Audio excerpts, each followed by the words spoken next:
মনে রাখবো গরমের তীব্রতা, পৃথিবীতে আমরা যে গরমের অনুভব করি এই গরমের তীব্রতা এটা কিন্তু জাহান্নামের ভাব। বুখারীর হাদিস দ্বারা এসেছে, হাদিস দ্বারা প্রমাণিত যে জাহান্নামকে আল্লাহ তাআলা বছরে দুইটা ভাব ছাড়ার সুযোগ দিয়েছেন। জাহান্নামের দুইটা ডিপার্টমেন্ট আছে, দুইটা বিভাগ আছে, একটা জামহারির ঠান্ডা আর একটা নার হলো আগুন। আগুন এবং ঠান্ডা উভয় ডিপার্টমেন্ট থেকে বছরে দুইবার ভাব ছাড়া হয়। এই ভাবটাই আল্লাহ পৃথিবীতে এক এক জায়গায় এক এক সময় বন্টন করে দেন, ঠান্ডা এবং গরম আমরা অনুভব করি।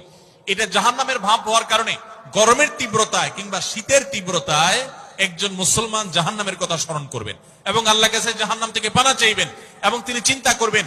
কোরআনে আল্লাহ উল্লেখ করেছেন, কুল নারু জাহান্নামা আশাদ্দু হাররা, তোমরা যে গরমের তীব্রতা অনুভব করছো জাহান্নামের আগুনের তীব্রতা গরম এর চাইতে অনেক বেশি।